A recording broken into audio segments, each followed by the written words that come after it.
ఇప్పుడే జనసేన అధినేత పవన్ కళ్యాణ్ గారు చెప్పిన దాన్ని నేను పూర్తిగా సమర్థిస్తూ ఈరోజు ఈ కలయిక రాష్ట్ర భవిష్యత్తు కోసం,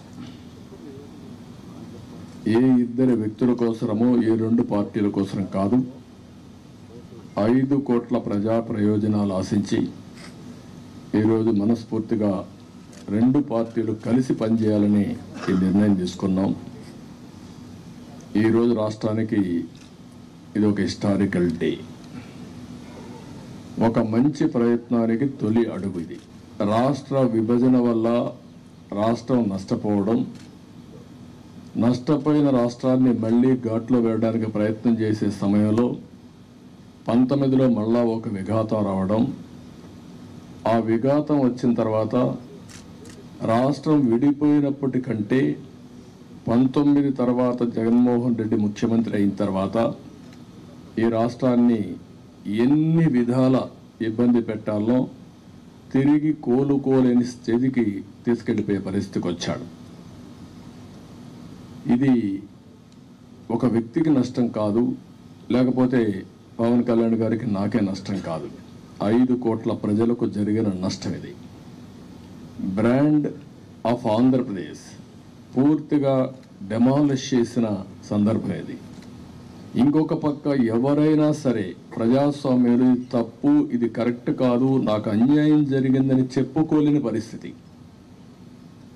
ఈ అవమానాలు ప్రజలు భరించారు, కార్యకర్తలు భరించారు, పత్రికా విలేకరులు భరించారు, మేము కూడా భరించాం.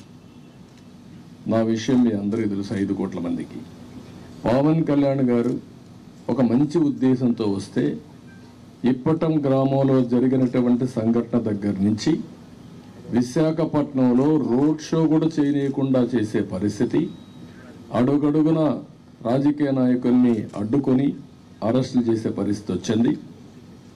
అవన్నీ కూడా దృష్టిలో పెట్టుకున్న తర్వాత మేము ఒకటే ఆలోచించాం, మేమందరం కూడా రాగద్వేషాలకు అతీతంగా 2 పార్టీలు కలిసి మనస్ఫూర్తిగా సహకరించి ఈ రాష్ట్రాన్ని కాపాడే బాధ్యత మేము తీసుకోవాలనే ఉద్దేశంతోనే ఈ ఎక్సర్సైజ్కి ప్రారంభించాం.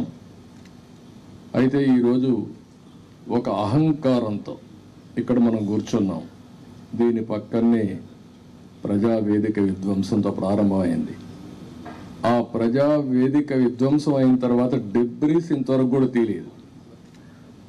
ఒక అహంభావి ఎంత ఈ విధంగా ప్రవర్తిస్తాడనేదానికి ఇది ఒక ఉదాహరణ. అంటే అనునిత్యం నేను కానీ నా దగ్గరకు వచ్చిన పవన్ కళ్యాణ్ గారు కూడా చూస్తే గుర్తు రావాలి ఆ విధ్వంసం. ఆ విధంగా విధ్వంసం చేసే పరిస్థితికి వచ్చారు. ఇవన్నీ చూసిన తర్వాత రాష్ట్రాన్ని వైసీపీ బారి నుండి విముక్తి చేయడం కోసం, రాష్ట్ర ప్రజల భవిష్యత్తు కోసం మేము కలిసి పనిచేస్తాం. ఇంకొక పక్క అభ్యర్థుల్ని వారి అభ్యర్థుల్ని ఇప్పుడు ఎవరిని అనౌన్స్ చేస్తారో నాకు తెలియదు, మా అభ్యర్థుల్ని వారికి తెలియదు, కానీ వారు మంచి అభ్యర్థులను వారు ఎంపిక చేస్తున్నారు. మేము కూడా బెస్ట్ అభ్యర్థులను మేము కూడా ఎంపిక చేస్తున్నాం.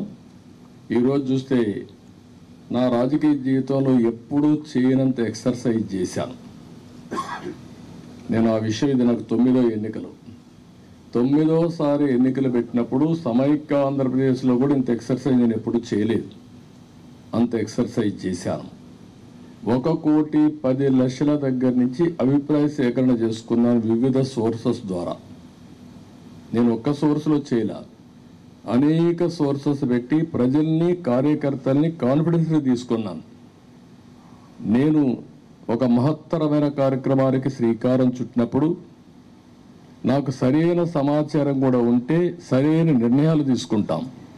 నాకు సరైన సమాచారం లేకపోతే సరైన నిర్ణయాలు తీసుకోలేమనే ఉద్దేశంతో సమాచారం తీసుకొని అన్ని కోణాల్లో విశ్లేషించిన తర్వాతనే ఈ 94 మంది అభ్యర్థుల్ని ఈరోజు వడబోసి ఫైనలైజ్ చేశాం.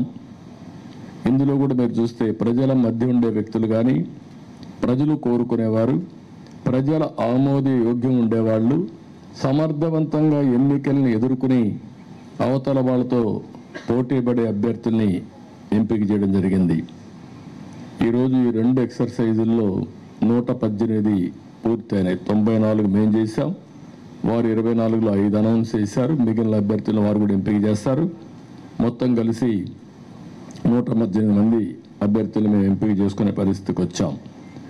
ఈ అభ్యర్థుల ఎంపికలో తెలుగుదేశం పార్టీ అయితే యువతకు, మహిళలకి, బీసీలకు, అదే మరి యంగ్స్టర్స్కి ఎక్కువ ప్రాధాన్యత ఇచ్చడానికి ప్రయత్నం చేశాం. చదువుకున్న అభ్యర్థులకు కూడా ఎక్కువ ప్రాధాన్యత ఇస్తున్నాం. అదే మరి మీరు చూస్తే ఒక 23 మంది ఫస్ట్ టైమర్స్, ఈ 94లో 23 మంది ఫస్ట్ టైం ఎమ్మెల్యేలుగా శాసనసభకు వచ్చే విధంగా వాళ్ళు కూడా ఎంపిక చేసుకున్నాం. వీళ్ళలో 3 డాక్టర్లు ఉన్నారు, రిటైర్డ్ ఐఏఎస్ ఆఫీసర్లు ఉన్నారు, విద్యావంతులు ఉన్నారు, 28 మంది పోస్ట్ గ్రాడ్యుయేట్స్ ఉన్నారు, 51 మంది గ్రాడ్యుయేట్స్ ఉన్నారు, బాగా 2 అయితే పిహెచ్డి కూడా ఉన్నారు. అదే మరిగా వైసీపీ అభ్యర్థులను ఒక్కసారి మీరు పోల్చి చూస్తే కడాన రెడ్ శాండిల్వుడ్ స్మగ్లర్స్ కూడా పెట్టేశారు. రౌడీల్ని, గూండాల్ని కాకుండా రెడ్ శాండిల్వుడ్ వ్యాపారం చేసేవాళ్ళు కూడా పెట్టారంటే ఆ డబ్బులు ఇంకా ఆ రెడ్ శాండిల్ వ్యాపారం చేసే వాళ్ళు ట్రాన్స్ఫర్లు కూడా చేశారు అక్కడి నుంచి. ఎందుకంటే బ్రహ్మాండమైన ప్రొడక్షన్ ఉంది అక్కడ, నాయకుల ప్రొడక్షన్ కూడా, నాట్ ఓన్లీ రెడ్ శాండిల్వుడ్ ప్రొడక్షనే కాదు. అలాంటి వాళ్ళని, రౌడీల్ని డబ్బులతో ట్రాన్స్ఫర్లు కూడా చేసి రాష్ట్రం అంతా స్ప్రెడ్ చేసే పరిస్థితికి వచ్చారు. ఈ విషయం కూడా ప్రజలు కూడా గుర్తుపెట్టుకోవాల్సిన అవసరం ఉంది. ఈరోజు మేము చేసిన అభ్యర్థుల్ని, ప్రజలకు జవాబుదారీతనంగా ఉండే అభ్యర్థుల్ని అటు జనసేన ఇటు తెలుగుదేశం పార్టీ ఇద్దరు కూడా చేశాం. ఈరోజు ప్రజల్లో తీవ్రమైన వ్యతిరేకత ఉంది. ఎంత వ్యతిరేకత ఉందంటే భయం కూడా అంత ఉంది. ఈరోజు మీరున్నారు ప్రెస్, మీ మీద సిరీస్ ఆఫ్ దాడులు జరిగాయి. సిరీస్ ఆఫ్ దాడులు జరిగితే మీరు ప్రతిఘటించాలి అని నిస్సాహితిలో మీరున్నారు. ఏమనుకో అంటే మనోధైర్యాన్ని కూడా కోల్పోయే పరిస్థితిలో ఉన్నారు. ఒక వ్యక్తి స్వేచ్ఛగా వాళ్ళ అభిప్రాయాలు చెప్పే స్వేచ్ఛ ప్రతి ఒక్క వ్యక్తికి ఉంది. అదేవిధంగా పత్రికా విలేకరులకి బాధ్యత ఉంది. అతనికి స్వేచ్ఛ ఉంది, మీకు బాధ్యత ఉంది. 4 ఎస్టేట్స్ ఏదైతే ప్రజాస్వామ్యంలో 4 పిల్లర్స్ అనేటివి చాలా ముఖ్యం. ఒక పక్క చట్టసభలు, ఎంపిక చేసే అభ్యర్థులు, అక్కడి నుంచి గెలిచిన అభ్యర్థులు చట్టాలు చేయడం. రెండోది కార్యనిర్వాహక అధికారులు, ఐపీఎస్ ఆఫీసును ఆల్ ఇండియా లెవెల్లో తెచ్చిపెట్టడం. మూడోది పత్రికా విలేకరులు ఎక్కడికక్కడ స్వేచ్ఛగా ఎవరేం చేసినా నిర్మోహమాటంగా ప్రజలకు చెప్పడం. ఎక్కడ తప్పు జరిగితే తప్పు జరిగిందని కోర్టుకెళ్ళి మళ్ళా మన హక్కులు కాపాడుకోవడానికి న్యాయ వ్యవస్థ.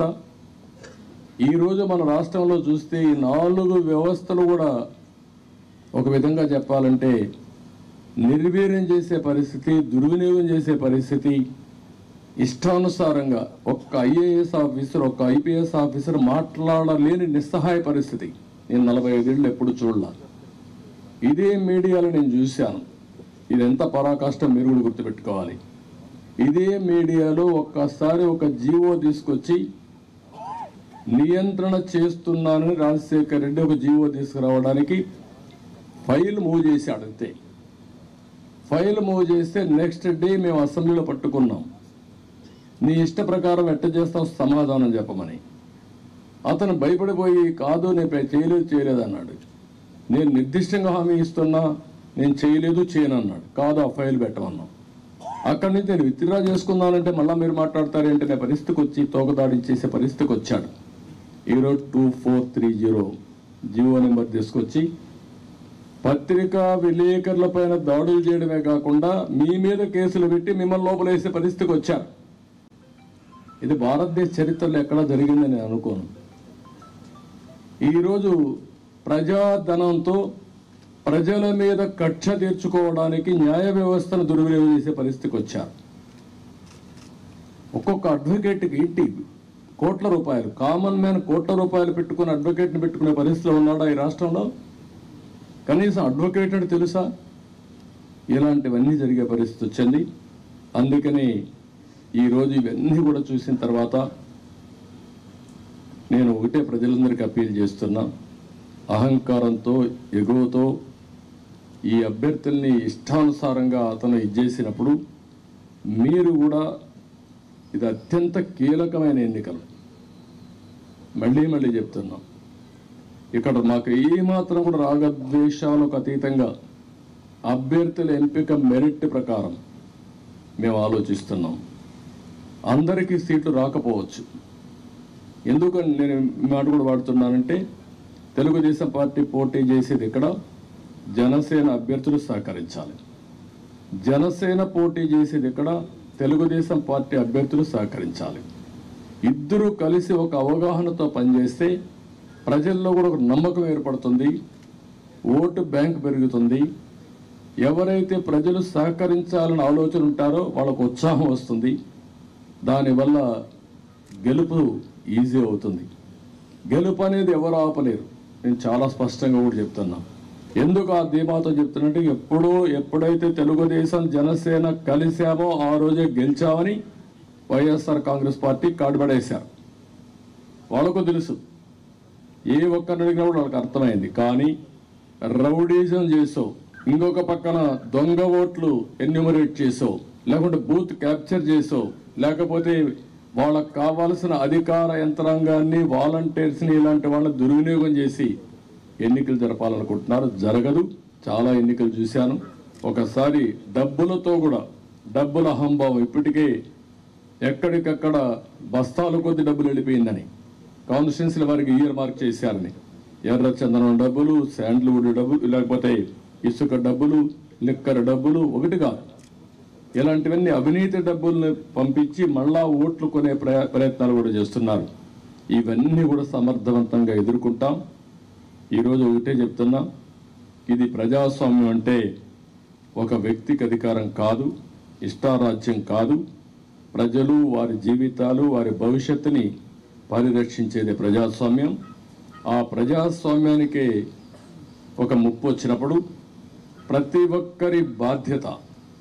ఈరోజు మా దగ్గర డబ్బులు లేకపోవచ్చు, చాలా స్పష్టంగా చెప్తున్నాం. కానీ ప్రజాబలం మా దగ్గర ఉంది. విలువలతో కూడిన రాజకీయం చేశాం. ఇంకొక పక్కన ప్రజల సహకారం కానీ, అదే సమయంలో అందరూ వారి భవిష్యత్తు కోసం పనిచేస్తారని నమ్మకం మాకుంది. మీరు అవసరమైతే ప్రజలే ముందుకొచ్చి 10 రూపాయలు ఖర్చు పెట్టి ఎక్కడికక్కడ అభ్యర్థులు గెలిపించుకునే ప్రక్రియ కూడా మీరు శ్రీకారం చుట్టాల్సిందిగా నేను కోరుతున్నా.